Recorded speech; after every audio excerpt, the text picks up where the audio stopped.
Finally আমরা পৌঁছে গেছি আমাদের dream destination the cleanest river in the Asia. মেঘালয়তে গিয়ে আমার সব থেকে বেশি যেটা ভালো লেগেছে সেটা হলো এই ডাউকি রিভার। এটি মেঘালয়তে উমনট রিভার নামে পরিচিত।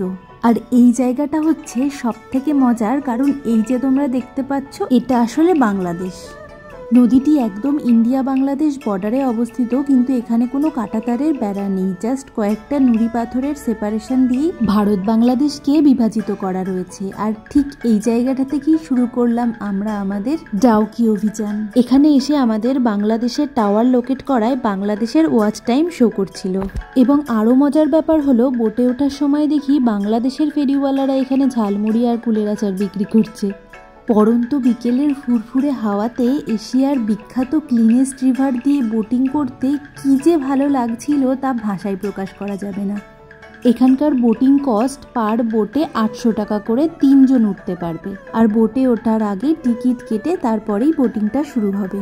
বোটিংয়ের টাইম হলো 30 মিনিট। বোটিং চলাকালীন মাঝি ভাইয়ের সাথে গল্প করতে করতে বেশ কয়েকটা ইনফরমেশন পেলাম আমরা এখন নদীটির ঠিক যেই জায়গাটিতে আছি সেই জায়গাটি প্রায় 40 ফিট ডিপ, তাই উপর থেকে নিচ পর্যন্ত কিছুই দেখা সম্ভব নয়। তবে একদম দুপুরবেলা প্রপার সানলাইটে নাকি ভালো করে লক্ষ্য করলে এই জায়গাটিতেও মাটির নিচ পর্যন্ত দেখা যায়।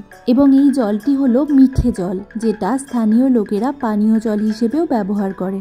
এবং আমার একটা বিষয় জেনে খুব ভালো লেগেছে, সেটা হলো এখানকার স্থানীয় খাসি উপজাতিদের প্রথা অনুযায়ী নাকি বিবাহের পর মেয়েরা শ্বশুরবাড়ি না গিয়ে ছেলেরা শ্বশুরবাড়ি থাকেন এবং যথারীতি খুব ভালোভাবে সেখানেই সংসার ধর্ম চালিয়ে যান। আমাদের একদম ডান দিকেই রয়েছে জয়ন্তিয়া পাহাড় এবং ঠিক তার পাশেই রয়েছে খাসি হিলস। মেঘালয়ের রাজধানী শিলং শহরটি খাসি হিলসের ওপরে অবস্থিত।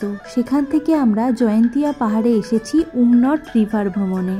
পাহাড়ের কোল দিয়ে বয়ে চলা এই ক্রিস্টাল ক্লিয়ার রিভারের ওপর দিয়ে বোটিং করার এক্সপিরিয়েন্স জাস্ট অসাধারণ, অতুলনীয়। টুরিস্টরা চাইলে এই নদীতে স্নানও করতে পারে, সেক্ষেত্রে কস্ট আলাদা পড়বে। প্রায় 15 মিনিট মতো বোটিং করার পর ওরা একটা তীরে আমাদেরকে নামিয়েছিল, সেখানে কিছু ফটোশুট করে তারপর আবার ব্যাক করেছিলাম ফেরার উদ্দেশ্যে।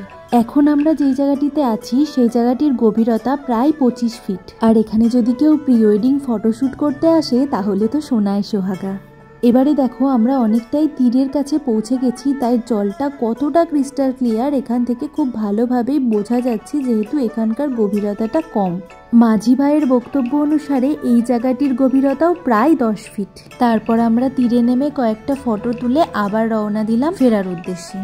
তবে ফিরতে তো একদমই মন চাইছিল না এত সুন্দর জায়গাটি ছেড়ে। তবে ইচ্ছে তো হয় আবার আসবো ফিরে ডাউকি, তোমার টানে, তোমার এই নদীর তীরে।